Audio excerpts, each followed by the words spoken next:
안녕하세요. 김동영입니다. 자, 이번 시간은 공법 32의 기출문제 해설 강의 보여드리도록 하겠습니다. 일단 전반적인 평가들을 보게 되면 올해 시험은 아마 최근 5, 6년 사이에는 공법 기준으로는 제일 쉽게 나왔던 그런 주제가 되게 될 겁니다. 그래서 제 유튜브 채널 이런 데 보게 되면 뭐 30개 내외 맞췄다는 분들도 있을 정도로 좀 무난하게 나왔던 그런 문제. 무난하다라고 하는 것은 다른 건 아니고요. 기존 시험에서 다뤄져 왔던 주제를 가지고 약간씩 변형해서 출제했던 그런 문제틀로 볼 수 있습니다. 그래서 이 국토계획법이라고 하는 영역은 비교적 쉽게 아주 쉽게 구성이 됐었고요. 도시개발법, 정비법은 보통 각 6문제 중에서 우리가 한 3문제 정도 맞추면 무난한 영역이 될 텐데 그 정도 기준으로 보면 좀 쉽게 나왔었고요. 그다음에 이제 건축법이라고 하는 게 최근 몇 년 사이 계속 어렵게 이상한 문제들을 구성을 하고 있는데 올해도 건축법은 좀 난이도가 있었던 영역이고 주택법도 이제 무난했죠. 한 문제 정도만 조금 난이도가 있었고 나머지는 기존에 내왔던 주제들을 가지고 비슷하게 구성이 됐습니다. 농지법도 무난했었고요. 그래서 전반적인 평가를 보게 되면은 이 건축법 하나를 제외하고는 기존에 내왔던 문제 패턴들에서 크게 어긋나지 않았다 이렇게 봐야겠고요. 대신 이제 앞으로 공부를 새롭게 하실 분들 입장에서는 그렇습니다. 시험에 나왔던 주제들이라도 정확하게 소화 암기하는 게 필요합니다. 그래서 자 먼저 41번 문제부터 확인해 보겠습니다.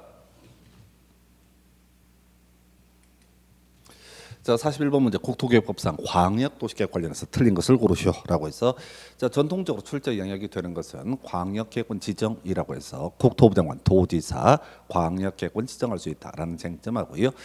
광역도시계획 수립 관련해서 만약에 광역계획권이 하나의 도의 관할구역에 속해 있을 때 이때는 기본적으로 시장 군수가 공동으로 수립하는 게 원칙인데 출제 이슈 바로 예외적으로 국토부 장관이 도지사가 수립할 수 있다 이런 거 있었고 한편 광역계획권이 2개 이상 시도에 걸쳐 있을 때 국토교통부 장관이라는 사람이 예외적으로 수립할 수 있고 원칙적으로 시도지사가 수립을 하게 됩니다. 그래서 자 일단 관련한 내용들 보게 되면 1번 지문 기준 국토부 장관 정한 데서 무조건 기준은 국토부 장관 이렇게 가야 되겠고 쟁점한데요. 2번 지문을 답으로 구성했는데 광역계획권이 같은 도의 관할구역에 속해 있을 때 도지사가 수립해야 된다라고 해서 광역계획권이 만약에 하나의 도에 걸쳐서 지정이 돼 있을 때 시장군수 공동 수립이 원칙이고 예외 국도지사 이렇게 가야 되죠. 근데 원칙과 예외를 다르게 해서 원칙 부분에서는 시장구수 공동이 될 텐데 그래서 2번 지문 틀리게 구성이 됐고요. 3번 지문 별 장점 안 되죠. 우리가 이제 광역도시계획 등을 수립함에 있어서 지방의 의견 청취라고 하는 것. 4번 지문 기존에 다뤄지지 않았던 지문 별 쟁점은 안 됩니다. 그래서 우리가 광역도시계획 등을 수립함에 있어서 기초조사라고 하는 것이 하나의 쟁점이 될 것인데 최근에 이제 법에 들어왔던 내용이죠. 기초조사 정보체계 구축했을 때 등록된 정보 현황을 5년마다 확인하고 변동사항을 반영한다 해서 5년마다 마다마다 뜨면 이제 5년마다가 대부분의 내용이 되죠. 그래서 자 일단 4번 지문 오른편 5번 지문 자 끄트머리 가서 볼까요? 바로 도지사가 광역도시계획 수립한다라고 해서 있죠. 기본적으로 시장 군수가 하나의 도의 관할구에 걸쳐 있어서 광역계획권이 지정돼 있으면 시장군수 수립하는 게 원칙인데 3년 내에 시장군수가 수립해서 승인 신청을 하지 않는다라고 했을 때는 그때는 예외적으로 도지사가 수립할 수 있습니다. 그래서 자 일단은 광역도시계획 관련해서는 앞으로도 똑같은 쟁점입니다. 다른 것들은 부차적인 내용이고 광역계획권 지정 누가 할 것인가 그리고 광역도시계획 수립 누가 할 것인가 요 쟁점을 가지고 계속 답을 구성을 하고 있고요. 그래서 지금 41번 문제 정답은 2번 이렇게 정리합니다. 자, 42번 문제 도시군 기본계획 등 관련해서 틀린 것. 자, 이 도시군 기본계획 관련해서는 쟁점이 두 가지가 있죠. 하나의 이슈가 되는 것이 자 24회 때 구성되고 지금 32회 때 다시 뽑아냈던 쟁점. 자, 도시군 기본계획 수립 의무의 면제라고 해서 이렇게 얘기를 하죠. 시골에서는 도시군 기본계획 수립하지 아니할 수 있다. 이렇게 갑니다. 그래서 그럼 시골이 뭐냐라고 했을 때 먼저 수도권에 속하지 아니하고 두 번째 광역시 광역시와 경계를 같이 하지 아니하며 세 번째 인구 10만이야. 이런 세 가지 꼴을 모두 갖춘 시골 동네에서는 도시군 기본계획 수립하지 아니할 수 있다. 이런 쟁점들 되겠습니다. 자, 그래서 답은 1번으로 구성했어요. 수도권에 속하고 광역시와 경계를 같이 하지 아니한 시로서 인구 20만 명 이하에서 일단은 수도권에 속하지 아니하고 이게 첫 번째 해서 틀리게 구성이 됐고요. 두 번째 광역시와 경계를 같이 하지 아니한다. 두 번째는 옳게 구성했고요. 세 번째 인구 10만 이하를 20만 명 해서 또 틀리게 구성이 됐습니다. 그래서 1번 지문을 가지고 틀리게 구성을 했고요. 자, 나머지 패턴 얘기죠. 2번 지문. 자, 우리가 이제 어떤 계획에 어떤 내용이 포함된다라는 식의 명제 다 오른편 이렇게 갑니다. 그래서 우리가 도시군 기본계획에 어떤 내용이 포함되는지 알 수 없습니다. 그런데 이제 우리가 문제를 구성할 때 도시군 기본계획에 점점점이 포함된다. 이런 식의 명제는 무조건 옳은 표현 이렇게 가야겠고요. 3번 광역도시계획과 기본계획이 다를 때는 광역도시계획을 우선 적용한다. 그 외에 이 도시군 기본계획 5년마다 재검토라고 하는 쟁점이 있겠고요. 그 다음에 우리가 이제 광역도시계획 시장 군수가 수립하면 도지사의 승인 받아야 되고요. 특별시장, 광역시장 등이 수립을 하게 되면은 이렇게 지금 관계 행정기관장과 협의한 후에 도시계획위원회 심의를 거쳐서 확정을 하게 됩니다. 그래서 최근 문제 이슈가 됐던 거 5번 지문도 하나의 쟁점으로 다뤄진 바가 있습니다. 그래서 뭐 하여튼 자 42번 문제 정답은 1번 해서 가장 기초적인 명제를 가지고 구성을 한 사례. 43번 문제 보겠습니다. 도시군계획 시설에 관한 설명 틀린 것 해서 자 일단은 이 도시군계획 시설 뭐 뒤에서도 문제에서 다루지만 기반 시설 중에서 도시군 관리계획으로 결정된 시설 이런 것을 우리는 도시군 계획 시설이라고 부릅니다. 그래서 밖에 도로 있죠. 예, 그 기반 시설이라고 부르게 됩니다. 그런데 그 어떤 토지 위에다 도로 설치하기로 결정을 하게 되면 그걸 이름하여 우리는 도시군 계획 시설이라고 부르죠. 그래서 이 도시군 계획 시설이라고 하는 것은 기반 시설 중에서 관리계획으로 결정된 시설 이렇게 정의를 하게 될 것이고요. 자, 그래서 지금 이제 이 문제는 소위 매수 청구 등에 관한 쟁점이 일부 지문으로 구성이 되어 있습니다. 자, 요거 27회 때 나왔던 주제죠. 자, 도시군 계획 시설 부지에서 결정 고시가 있고 나서 10년이 경과하도록 사업이 시행되고 있지 않다. 지목이 대인 토지 소유자 그 외에 실시객 인가 등이 이루어지지 않았다. 이런 세 가지 조건을 모두 갖추면은 매수 청구할 수 있습니다. 매수 청구 있게 되면요 6월 이내 매수 여부를 결정을 해야 될 테고 매수하기로 결정하면 2년 내에 매수를 해야 됩니다. 그래서 2번 지문 같은 게 오른편이 되게 될 테고요. 자, 한편 이 매수를 함에 있어서 원칙은 현금입니다. 그런데 지자체 매수 의무자 같은 경우는 채권 보상해서 도시군 계획 시설 채권으로 보상을 할 수가 있게 됩니다. 그래서 이 매수 청구 관련해서 마지막 나왔던 쟁점도 바로 토지 주택공사라고 하는 예시를 하면서 이 토지주택공사가 매수 의무자가 됐을 때 채권 보상을 할 수 있다. 이런 식으로 해서 틀리게 27회 때 구성이 됐던 주제이고요. 같은 맥락이죠. 지금 이제 매수 의무자가 자, 이 토지공사 또는 지방공사가 되는 경우에는 이 채권 보상을 할 수 없고요. 현금 보상만 할 수 있습니다. 그래서 1번 지문 부지의 도시공객시설 부지 매수 의무자 만약에 지방공사다라고 한다면 현금 보상만 가능하기 때문에 1번 지문을 틀리게 구성했고요. 3번 지문 자 요것도 이제 공동구 관련해서 중요 쟁점 중에 하나죠. 그래서 200만 제곱미터를 초과하는 구지신 해서 구역, 지구, 신도시 등에 있어서는 공동구 설치할 의무가 있게 될 테고요. 4번은 광역시설인데 큰 쟁점 안 되고 5번 만약에 지자체 매수 의무자가 도시군 계획시설 채권을 발행했다라고 했을 때 그 상환 기간 10년 이내에서 조례로 정하게 되어 있습니다. 해서 이것도 뭐 무난한 문제. 해서 43번 문제 정답은 1번 이렇게 갑니다. 자, 44번 문제 도시군 관리계획 등 틀린 것을 고르시오라고 해서 자 1번 지문 국토부 장관 국가계획 관련해서 직접 관리계획을 위반할 수 있다 해서 자 우리가 이제 국토부 장관이 위반한 관리계획 국토부 장관이 결정을 할 테고요. 그다음에 개발 제한 구역 국가계획과 연계된 시가화 조정 구역도 국토부 장관이 결정을 하게 됩니다. 자, 그리고 나서 우리 수산자원 보호구역은 해수부 장관이 결정한다. 이런 것들이 이슈가 됐었고요. 2번 제한할 수 있다라고 해서 지금 이제 지구 단위 계획 구역, 그다음에 지구 단위 계획 요거 제한할 수 있고요. 기반 시설의 설정비 계량 제한할 수 있고요. 산업유통개발진흥지구 제한할 수 있고요. 그다음에 법령 이제 최근에 개정이 됐던 게 입지 규제 최소 구역 또는 입지 규제 최소 구역 계획이라고 하는 거 제한할 수 있다라고 되어 있습니다. 그래서 최근에 이슈가 됐던 것이 마지막에 이제 답을 뽑았던 게 산업 유통개발진흥지구 제한할 수 없다 이런 것을 갖고 답을 뽑았던 바가 있었고요.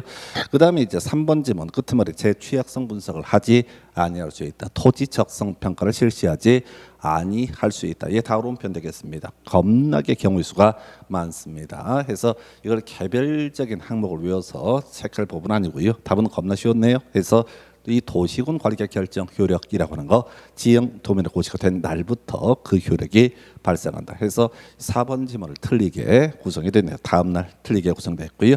5번 지문 큰 쟁점은 되지 않습니다. 자, 기본적으로 관리계획 시장 군수가 위반을 하게 될 겁니다. 근데 인접 시군의 전부 또는 일부를 포함해서 위반을 할 수가 있게 될 테고요. 이때는 인접 시장군수와 협의 등을 거쳐야 된다. 이런 식의 쟁점들. 그래서 요 문제의 경우에는 뭐 굳이 이제 답을 뽑는 쟁점이라면 2번, 3번, 4번 이런 것들이 주연 출제 쟁점이 되게 됩니다. 그래서 자, 44번 문제 정답은 4번 이렇게 가겠고요.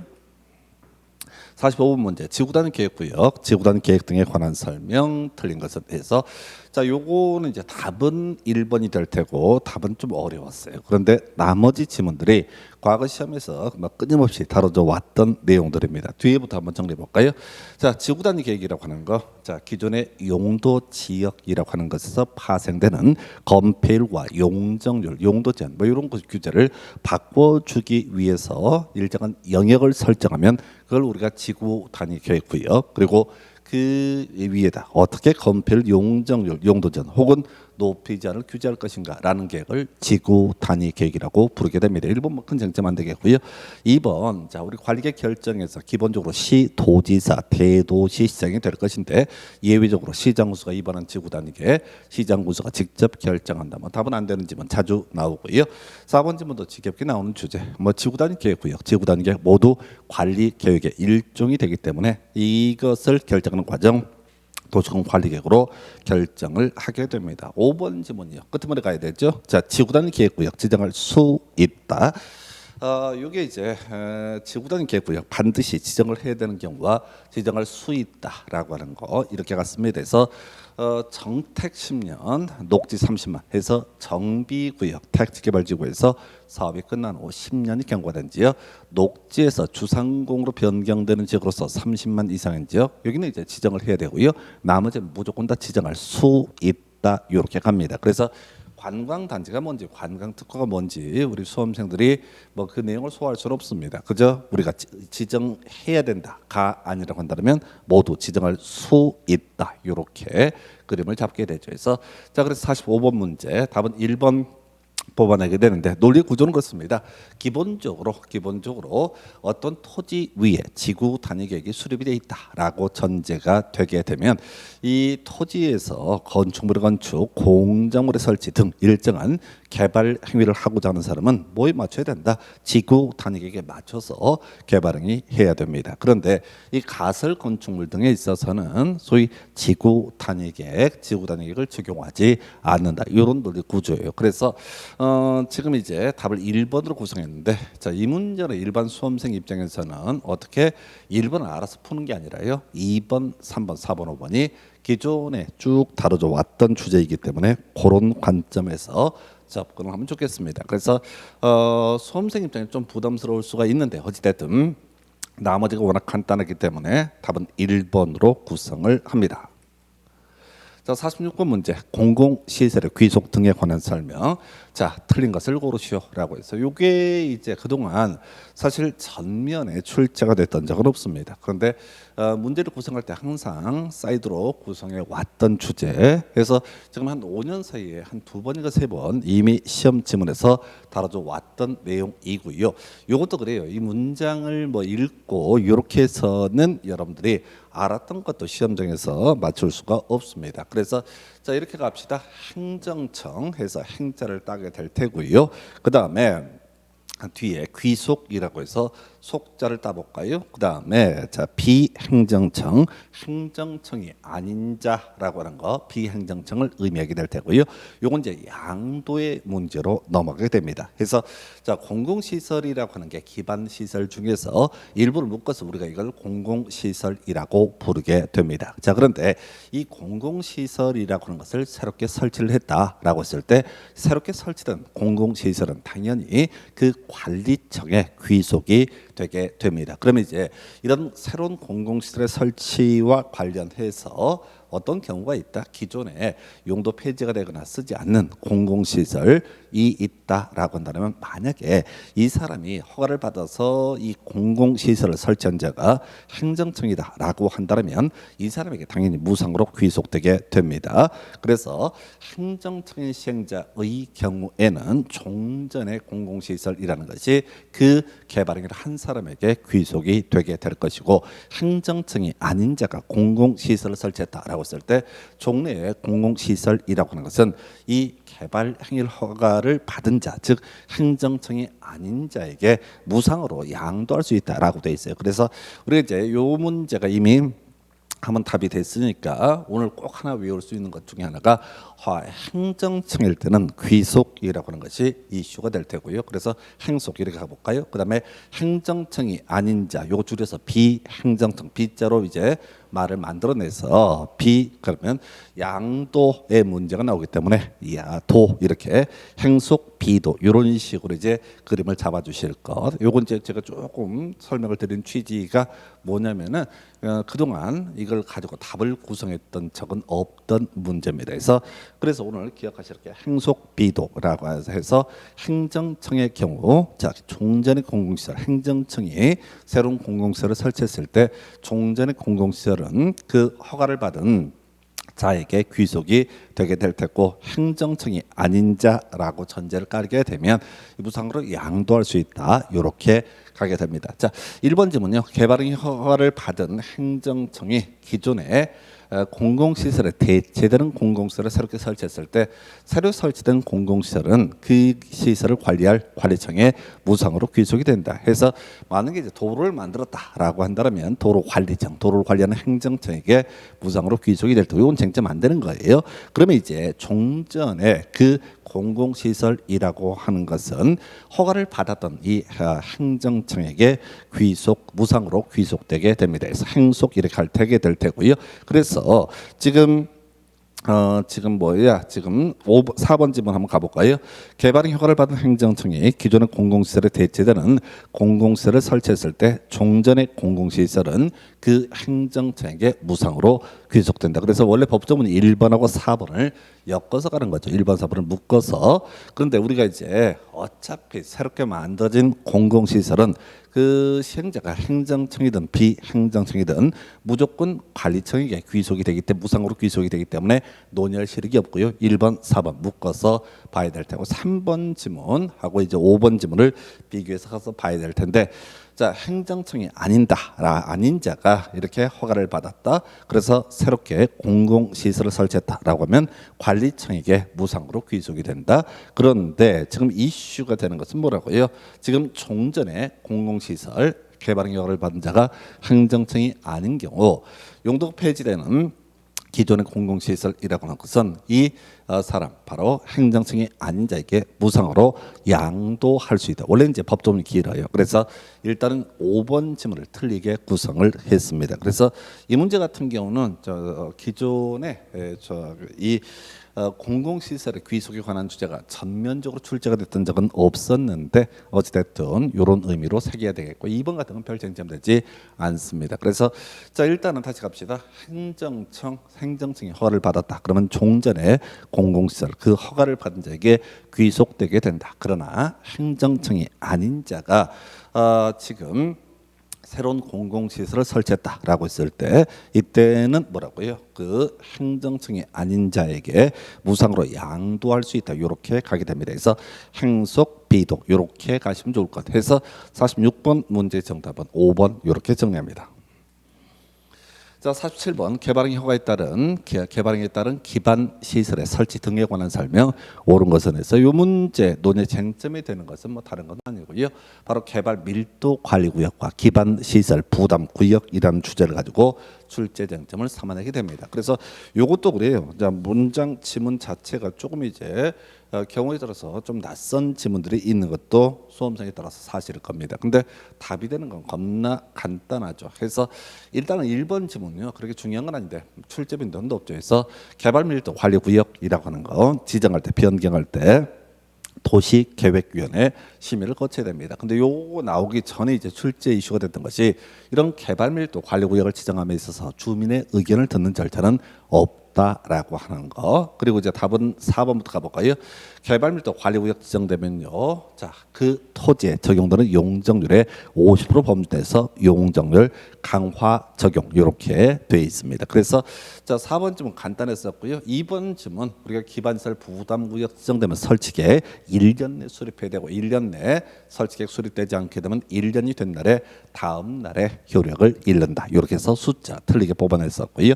그다음에 3번, 5번 이제 묶어서 가야 될 텐데, 자, 지금 200을 초과하는 신청축 행위를 기반시설 부담구역 내에서 했다라고 한다면 기반시설 설치 비용 기본적으로 납부할 의무가 있다. 여기서부터 시작이 될 텐데, 이 허가 받은 날부터요. 자, 우리가 200을 초과하는 신청축 행위를 하기 위해서 아마 허가를 받아야 되겠죠. 그러면 허가를 해주고 나서 2개월 내에 설치 비용을 부과를 해야 될 것이고, 그러면 사용 승인 완성될 때 사용 승인 할 때까지 이 비용을 내야 된다 해서 3번, 5번 묶어서 설명을 드렸습니다. 그래서 47번 문제 정답은 4번. 답은 아주 쉬웠던 주제. 자, 48번 문제 가겠습니다. 성장관리계획구역을 지정할 수 있는 지역이 아닌 것은 이렇게 되어 있고, 이건 29회 때 나왔던 문제 그대로 구성을 했죠. 29회 때 문제가 좀 오히려 어려웠었죠. 그래서 이 성장관리계획구역 또는 성장관리계획이라고 하는 거 주상공 외 지역에서 새롭게 건폐율과 용적률, 용도 제한 등을 다루기 위한 계획을 우리가 성장관리계획, 그리고 성장관리계획이 수립되는 지역적 범주를 성장관리계획구역이라고 부르게 됩니다. 그래서 주상공 지역에 대해서는 성장관리계획구역 지정을 할 수 없다라고 이렇게 하는 거죠. 그래서 답은 3번 이렇게 하는 거죠. 이건 이제 뭐 따로 설명드리고 자식할 성질의 것도 아니고요. 29회 때 나왔던 문제 그대로 카피해서 구성했던 사례. 해서 자, 지금 48번 문제 정답은 3번 이렇게 갑니다.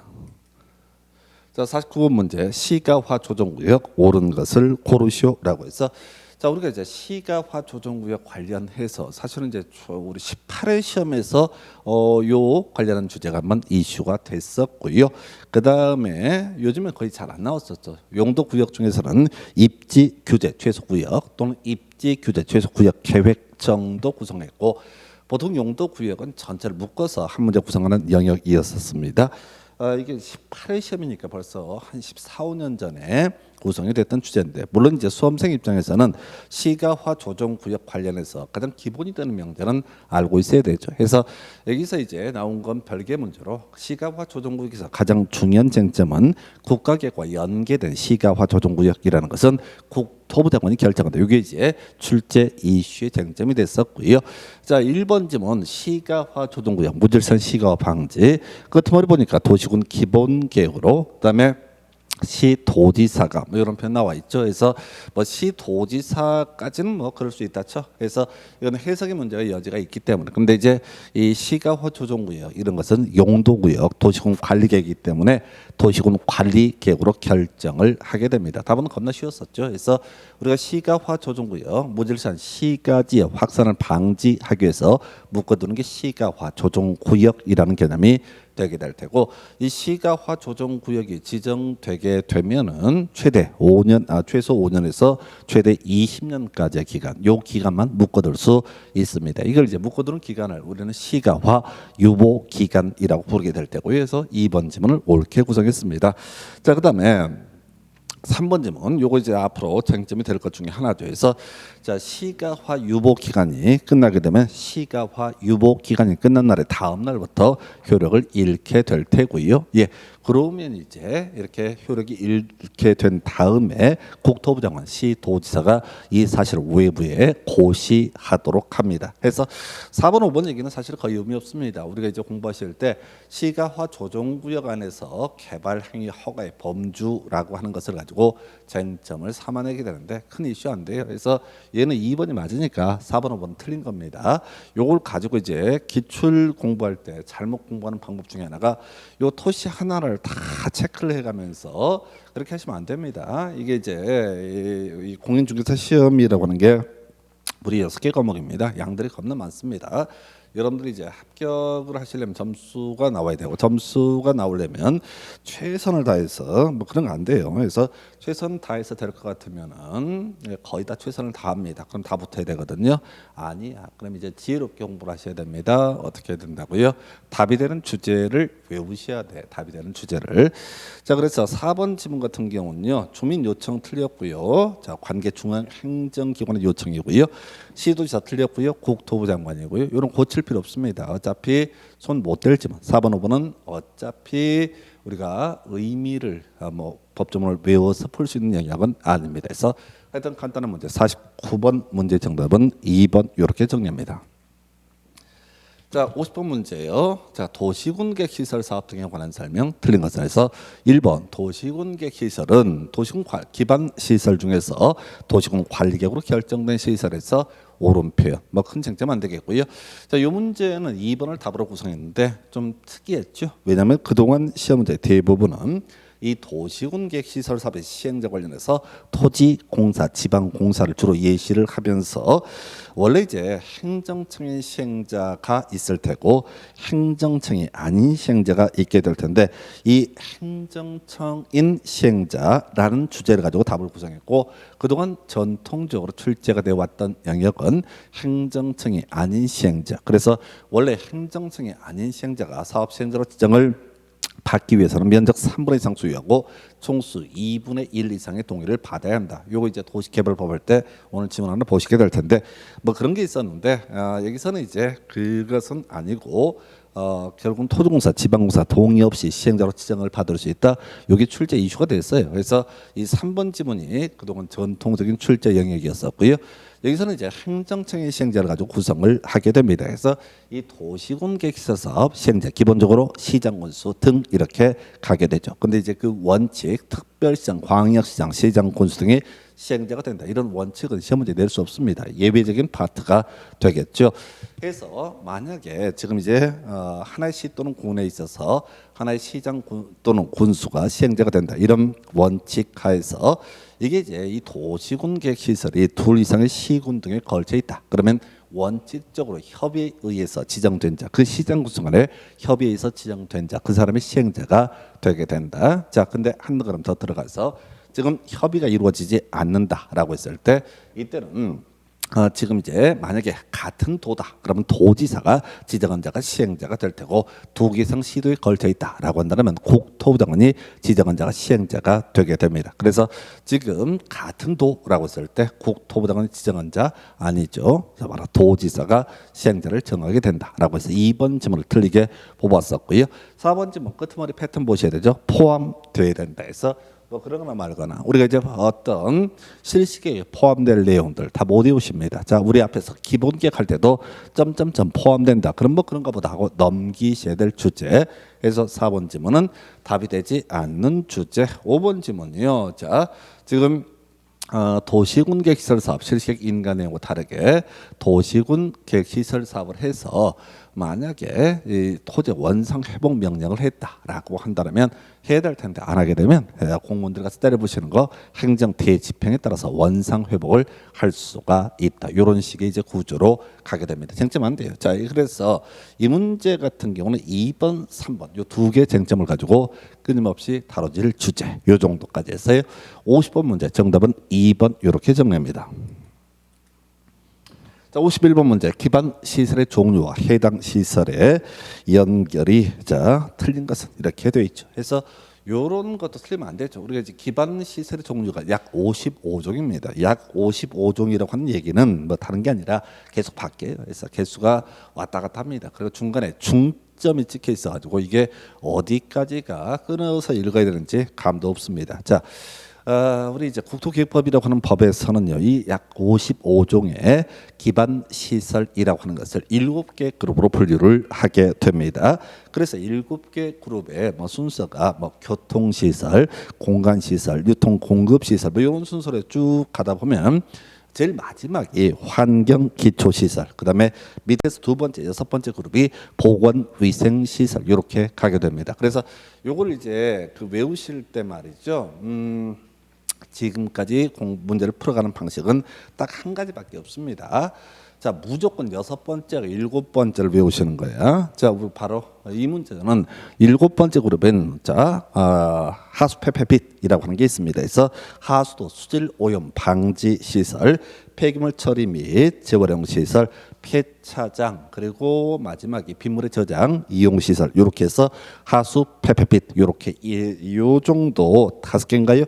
요게 환경 기초 시설에 속하게 됩니다. 그래서 보건 위생 시설에 폐기물 처리 및 재활용 시설이 포함된다라고 하는 명제는 틀린 표현이 되게 됩니다. 우리가 이제 나중에 뭐 정규 강의를 통해서 더 설명을 드리겠지만 이게 환경 기초 시설과 보건 위생시설 이 두 개만 달달달 외우게 되면 지금까지 10년 동안 나왔던 모든 문제 약 2년에 한 번꼴로 출제가 되는데 이런 모든 문제를 다 풀어낼 수가 있습니다. 근데 강의하다 보면 이제 어떤 분들 뭐 교통시설의 종류도 외우려고 그러고 머리 나쁜 겁니다. 못 외워요. 제가 공법 강의는 한 23, 4년 한 것 같은데 못 외워 아직까지. 대가리가 나빠서 못 외운 게 아니라 외울 필요가 없어서 못 외웁니다. 그런데 일반 수험생들이 이걸 다 외우려고 그래. 자기 수준을 알아야 되지. 그래서 이게요 너무 양이 많습니다. 너무 양이 많아서 그걸 다 외운다라고 외우고 싶은 마음은 뭐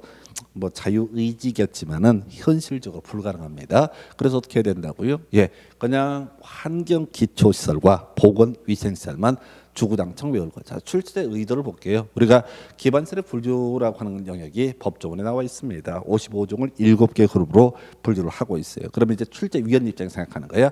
보통 앞에서 교통시설부터 먼저 외워오거든. 그럼 제일 마지막에 있는 게 환경 기초시설이야. 그러면 이 문제를 수험생이 이걸 다 외웠나 안 외웠나를 가장 정확하게 물어볼 수 있는 게 마지막 주제 또는 마지막에서 두 번째 주제를 가지고 물어보면 이게 수험생들이 똑바로 외웠나 외우지 않았나를 확인하는 겁니다. 그래서 이게 무작정 외우는 게 아니고요.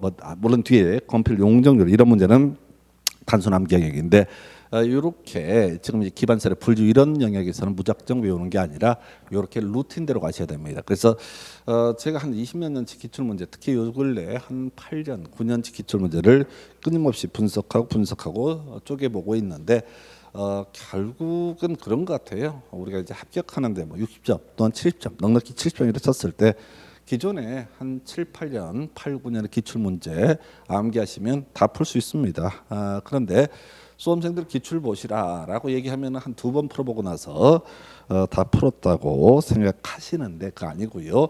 그 7, 8년 또는 8, 9년의 기출 문제를 외우는 거 1년 한참 걸립니다. 1년 이상 걸려요. 그래서 어차피 봐도 또 잊어버립니다. 요는 몇 개라도 정확히 외우는 게 필요하다. 그래서 51번 문제 정답은 5번 아주 쉬웠던 문제 되겠고요. 그 다음 문제 52번. 자, 용적률의 최대한도가 큰 순서대로 나열된 것은 해서 자, 이 문제는 기존의 문제보다 약간 난이도가 있었죠. 왜냐하면 이제 기존의 기출 문제를 분석을 하게 되면 보통 4개 가지고 순서 매기는 그런 문제였습니다. 그런데 난이도 올리려고요. 얘들이 이제 5개를 끌고 들어오게 됩니다. 그래서 요 건필 용적률 얘기는 워낙 기초 중에 기초가 되는 주제가 될 것이고요. 자, 그래서 지금 보면은 자, 용적률을 물어보고 있죠. 자, 그럼 먼저 주거 지역에서 용적률 준 주거 지역 500% 이하라고 되어 있고요. 상업지역이라고 해서 중일 육은 이런 순서죠. 그래서 중심 상업지역 1,500, 일반 상업지역 1,300, 유통 상업지역 1,100, 그다음에 근린 상업지역 900. 그러니까 기업번호는 900 이하가 될 테고 공업지역 가서 볼까요? 공업지역은 300, 350, 400 전 1준 순서에 따라서 준공업지역 400% 이렇게 될 테고 녹지는 100, 180에서 자연녹지 100%, 생산녹지 100%, 보존녹지 80% 이하고요. 계획관리지역은 100% 이하가 되게 되죠. 그래서 보존녹지가 제일 뒤에 가야 되겠고요. 900%인 근린상업지역이 제일 앞에 있습니다. 그래서 답은 몇 번? 2번. 이런 식으로 이제 구성을 하게 됩니다. 자, 요게 이 용적률 이런 문제를 학원 강사들이 설명을 들을 때는 겁나 쉽다라고 얘기하는데 사실 안 쉽습니다. 금방금방 돌아서면 잊어먹게 돼요. 그래서 이 건폐율 용적률 최대한도 이런 문제는 외울 양이 상당히 많긴 하지만은 무조건 맞춰야 될 문제. 해서 자 52번 문제 정답은 2번 이렇게 갑니다. 여기까지가 국토계획법 12문제가 되게 될 텐데 지금 공공시설의 귀속 문제만 전면적으로 자 기존에 안 나왔다는 게 아니라 전면적으로 새롭게 등장한 문제이고요. 나머지 문제들은 사실은 공공시설의 귀속까지도 기존의 기출을 정확히 분석해내게 되면 다 맞출 수 있던 문제라고 평가할 수 있고 뭐 설령 공공시설의 귀속 하나 버린다라고 할지라도 이렇게 쉽게 나온 적이 없어요. 12문제 중에서 11문제가 기존 시험 문제 한 10년 정도 기출 문제에서 다뤄져 왔던 주제 그대로 구성을 하고 있습니다. 그래서 아마 올해는 수험생들 입장에서는 국토기획법에서 거의 10문제 이상 맞춰야지 정상적인 점수가 나오지 않았을까 싶습니다. 그래서 하여튼 앞으로도 마찬가지예요. 그냥 뭐가 시험에 나올지 우리는 알 수 없습니다. 그래서 기존에 나왔던 주제에 약간씩 플러스 알파를 해서 외우시되 대신 욕심을 버리실 것. 자, 그 정도 보시고 바로 이어서 53번 문제 도시개발법 가야 돼요. 도시개발법은 한 반 정도는 겁나 쉽게 구성이 됐던 사례. 해서 자 일단 53번 문제 도시개발구역 지정할 수 있는 자를 모두 고르시오라고 해서 자 최근 문제에서는 끊임없이 나왔던 것이 바로 도시개발구역 지정권자 예외적인 경우죠. 즉 도시개발구역은 시도지사, 대도시시장이 결정을 하게 되는데 예외적으로 국토부 장관 등이 도시개발구역을 지정할 수 있다라고 해서 바로 예외 천재지변이 제일 마지막으로 구성이 됐었고요. 그 다음에 자 장관이 요청하는 경우하고요. 공공기관 또는 정부 출연기관장이 30만 이상 지정 제한 등. 자, 요 문제는 다 묶어서 냈네요. 그래서 도시개발구역 지정권자 원칙적으로 시도지사, 대도시시장, 예외 국토교통부 장관. 해서 답은 4번 이렇게 구성을 합니다. 그래서 너무 쉬워서 오히려 당황했을 법한 문제.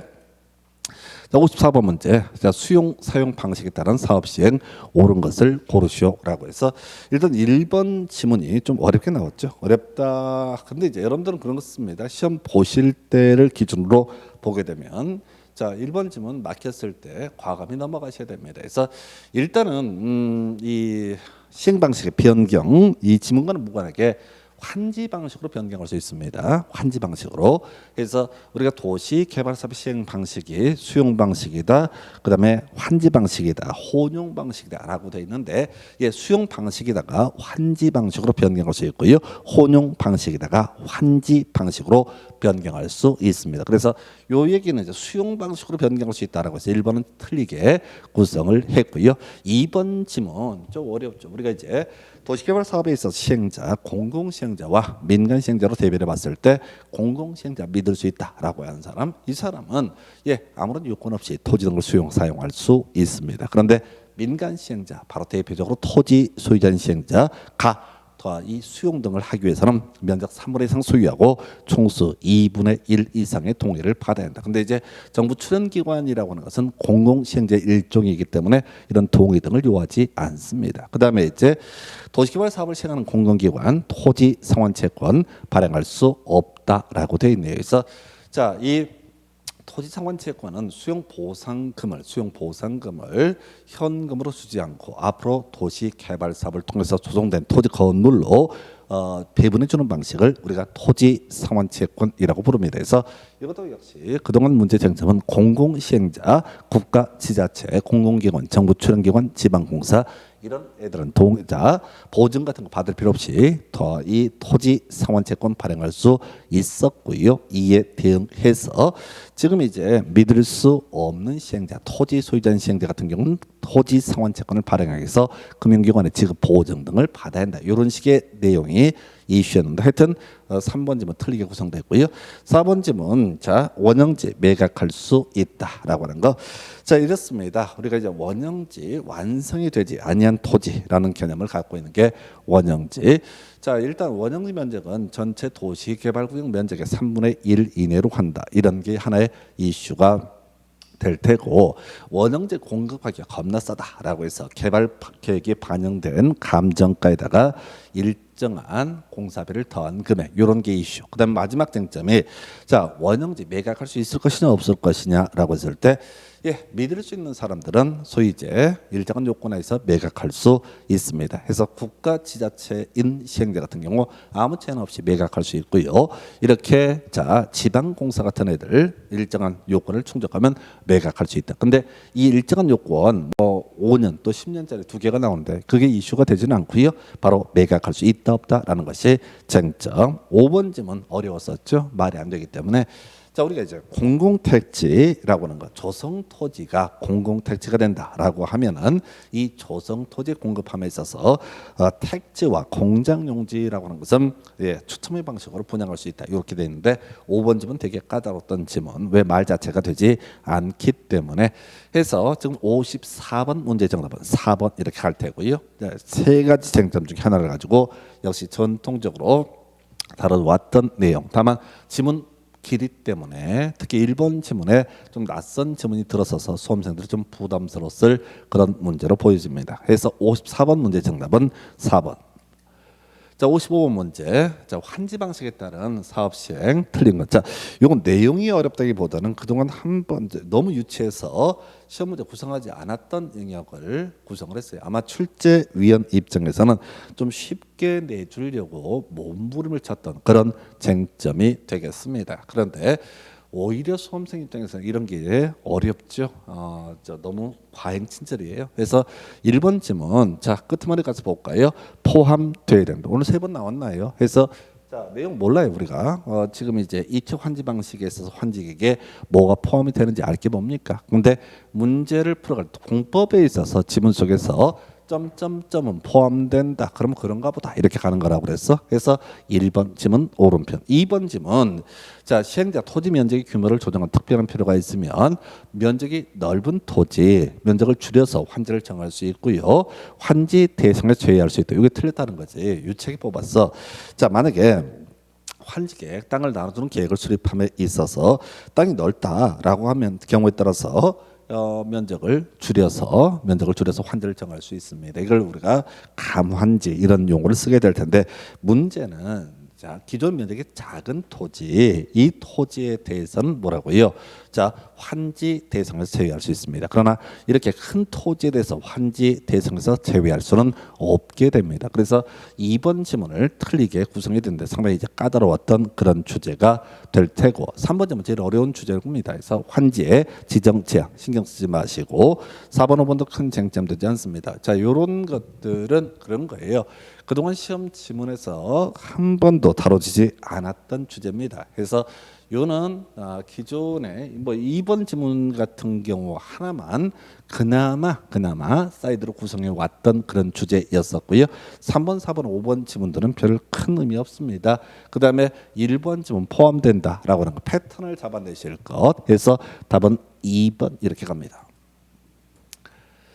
자, 그다음에 도시개발 채권. 요건 이제 무조건 맞춰야 될 것 중에 하나죠. 그래서 도시개발 채권이라고 하는 것, 지자체 장위, 도시개발사업 또는 도시군 계획시설 사업에 드는 비용이 충당하기 위해서 돈을 꾸는 제도, 이걸 우리가 도시개발 채권이라고 부릅니다. 그래서 가장 기본이 되는 명제가 이 도시개발채권이라는 것은 시도지사가 발행을 하게 될 텐데 돈을 꿀 수 있다는 얘기죠.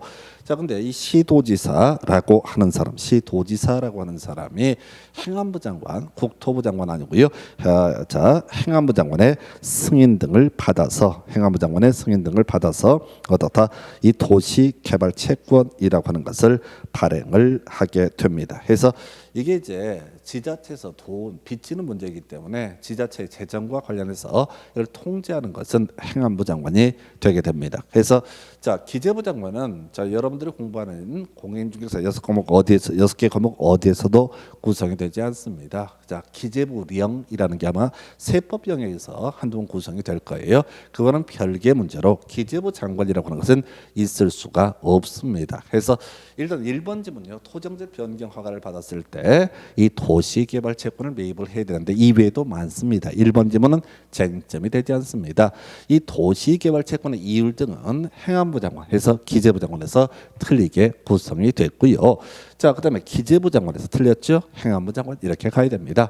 그다음에 27회 때 구성이 됐던 쟁점인데 이 도시개발채권의 상환 기간이라고 하는 거 5년부터 10년까지 범주에서 바로 조례가 정하는 기간 이렇게 법이 되어 있습니다. 그래서 약간 이제 표현을 바꿔서 조금 부담스러울 수가 있는데 이 도시개발채권 자 지자체장 시도지사가 도시개발 사업에 드는 비용 등의 충당을 위해서 돈을 빌렸다라고 했을 때 어떤 사람 토정질 변경 허가를 받은 사람 등에게 빌렸다라고 했을 때 요거 이제 갚아야 되잖아요. 그래서 이때 5년부터 10년까지 기간이라고 되기 때문에 5년보다 짧게 정할 수는 없다 해서 4번을 답으로 구성을 했던 사례 이렇게 되겠고요. 그다음에 도시개발 사업을 한 공공기관 끄트머리에 채권 발행할 수 있다. 말이 안 된다고 해서 도시개발 채권은 시도지사가 발행을 하게 됩니다. 그래서 자 여러분들이 어떤 지금 이제 공법에 관한 영역들을 가실 때는 그 문제를 보통 많이 풀어봐야 되죠. 그래서 문제를 많이 풀어보고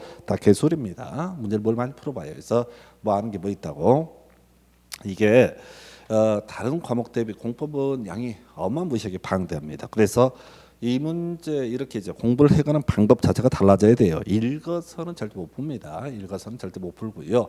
어떤 특정한 주제가 주어져 있게 되면 저희가 이제 정규 강의를 통해서 외울 게 뭐다라고 설명을 드릴 거예요. 그럼 이제 그걸 외운 다음에 그 아이들을 찾아내는 과정으로 생각을 해주실 것. 자, 이런 지문은 그냥 쭉 읽고 있지 않습니까? 예, 알았던 것도 다 멘붕이 와서 다 무너지게 됩니다. 그래서 우리가 이제 공부할 때는 다 알 것 같았는데 점수가 안 나오는 퀴즈 외우질 않아서 그렇습니다. 그리고 외우더라도 시험 지문을 막연하게 읽어가서 그래. 그래서 그렇게 가시면 안 되고 중심이 잡혀 있어야 돼. 그래서 도시개발 채권하면 쟁점이 나중에 중도 상황까지 하나 둘 세 개 정도가 이슈가 됩니다. 그래서 첫 번째 이슈가 행안부 장관 이런 게 첫 번째 이슈. 두 번째 이슈. 자, 이 도시개발 채권 매입했다라고 했을 때 일정한 요건 하에서 5년부터 10년까지 상환 기간이 있음에도 불구하고 그 전에도 중도 상환을 할 수가 있다. 그다음에 세 번째 이슈 상환 기간 5년부터 10년까지 기간 이렇게 세 가지가 이슈. 그래서 요것도 이제 문장 지문들을 하나하나 읽어 가시게 되면 모르는 게 너무 많잖아요. 그래서 두려워지고 말려요. 그게 아닙니다. 그래서 자 56번 문제 정답은 4번 이렇게 정립니다. 자 57번 문제 도시개발구역안에서 허가를 받아야 할 행위로 명시되지 않은 것은 자 요거는 말이죠. 그동안 전통적으로 도시 및 주거환경 정비법이라는 영역에서 더럽게 많이 나왔었죠. 바로 허가 대상 해서 자 건축물의 건축, 공작물의 설치, 토지 형질 변경, 토석 채취, 토지 분할, 물건을 쌓아 놓는 행위, 그 1개월 이상 쌓아놓는 행위, 외 중목의 벌처와 식재 이렇게 7개 행위를 하고자 할 때는 도시개발 정비구역 안에서 허가를 받아야 된다. 이런 것들이 이슈가 됐어요. 자 그래서 제가 이제 다른 채널에서 이렇게 강의를 할 때도 계속 이걸 이제 설명을 드리는 게 뭐냐면 자 정비법에서 계속 구성이 되면은 어디 와서 도시개발법도 똑같은 법조문의 구조이기 때문에 또 출제가 될 수가 있을 것이다. 이렇게 이제 그래서 이 부분은 정비법에서 많이 나왔던 주제인데 도시개발법에서도 출제가 될 수 있을 것이다라고 이렇게 썰을 풀었었고요. 똑같이 내는 거죠. 그래서 자 도시개발구역 안에서 바로 허가 대상 행위 건축물의 건축자 응용 들어가야 되죠. 건축물의 건축과 대수선 용도 변경. 우리가 건축과 공부하게 되면 건축 외 대수선 용도 변경도 건축 허가 등을 받아야 되는 것이죠. 그래서 세트고요. 공작물의 설치라고 하는 건 안 나와 있고요. 토지 형질 변경, 토지 형질 변경, 토지 모양을 바꾸는 것을 얘기하고 마지막에 공유 수면의 매립이라는 단어로 끝나게 됩니다. 그래서 공유 수면의 매립도 토지 형질 변경의 일종, 토석 채취 나와 있고요. 토지 분할이라고 하는 것 대신에 합병이라고 되어 있죠. 그래서 토지 분할 등을 규제하고 중목의 벌초 식재를 규제하는 것은 투기하는 분들을 막기 위한 그런 법적인 조치입니다. 그래서 답은 1번으로 구성했었고요. 그다음에 중목의 벌초 식재, 그다음에 그리고 1개월 이상 물건을 쌓아 놓는 행위 이런 것들은 허가를 받아야 된다 해서 57번 문제의 정답은 1번 이렇게 정리를 합니다. 자 58번 문제 이 문제 못 풉니다. 그래서 이건 뭐 수험생들한테 그냥 찍으라고 내는 그런 문제 패턴에 해당이 되게 됩니다. 그래서 자 도시개발 법령상 도시개발구역 지정권자가 속한 기관에 종사하는 자로부터 제공받은 미공개 정보를 지정 목적 외 목적으로 사용해서 1억 5천만 원의 재산상 이익을 얻은 자에게 벌금을 부과하는 경우 그 상한액은 이렇게 돼 있습니다. 그래서 이게요, 그 LH공사 미공개 정보를 활용해서 뭐 투기를 했네 안 했네 뭐 이렇게 시끌시끌했었죠. 그래서 뭐 그 당시에는 뭐 난리가 날 것 같았었는데 지금까지 뭐 조사한 바로는 별게 없어요. 사실상 거의 별게 없는 것이고 그 다음에 물론 이제 그분들이 뭐 투기를 한다라고 했을 때 자기 이름으로 하겠습니까? 뭐 그런 것도 있을 거예요. 어찌됐든 간에 이게 이제 답은 5번인데 이런 문제는 아무런 의미가 없습니다. 이런 문제는 우리 수험생들 보고 틀리라고 내는 문제야. 그래서 이런 문제를 가지고 뭐 경우수를 따지고 해봤자 의미 없어요. 그래서 이게 10억 이하가 됐을 때는 자 최대 10억까지 자 10억까지 지금 이렇게 뜯어낼 수가 있다. 이런 식의 취지인데 지금 도시개발법 문제 중에서 이 문제 하나만 거의 쓰레기 같은 문제죠. 그래서 아무 쓸모없는 그냥 틀리라고 내는 그런 문제 유형으로 평가할 수 있습니다. 그래서 자, 문제를 좀 분석을 해보게 되면요. 도시개발구역 지정권자 아까 우리 51번 문제 거저주는 문제였었고요. 두 번째 도시개발사업 시행 수용 등에 관한 쟁점에서 자 바로 원형지에서 세 가지 포인트 자 중간에 전매 제한 관련해서 전매 제한의 예외 쟁점 좀 문제는 좀 어려웠을 테고요. 세 번째 문제가 환지 방식에서 증만지 가만지 등 관련해서 면적이 넓은 토지에서 환지 대상을 제외할 수 있다 해서 틀리게 뽑았었고요. 그 다음에 56번 문제가 도시개발채권 이걸 맞춰야 되는 문제고요. 그 다음에 57번 허가 대상 행위 이건 정비구역이랑 같이 연계가 되어 있었고 하여튼 마지막이 제일 어려웠던 문제 그래서 어렵다기보다는 쓸모없습니다. 이런 문제 다시는 내지 않을 겁니다. 그냥 매년 틀리라고 내는 그런 문제 유형 중에 하나예요. 그럼 이제 도시개발법도 좀 보수적으로 보더라도 한 서너 문제 충분히 맞출 수가 있었던 영역입니다. 여기까지가 국토계획법, 도시개발법. 그래서 제가 문제가 쉽다고 하는 게 이런 얘기예요. 해서 지금 일단 국토계획법, 도시개발법 18문제가 되는데 여기까지 공부 좀 하신 분들은 한 14~15문제 이렇게 맞추고 들어가는 거죠. 그 정도면 이제 시험장에서 큰 문제가 되지 않습니다. 잠시 끊었다가 59번 자 지금 정비법부터 이어서 설명을 드리도록 하겠습니다.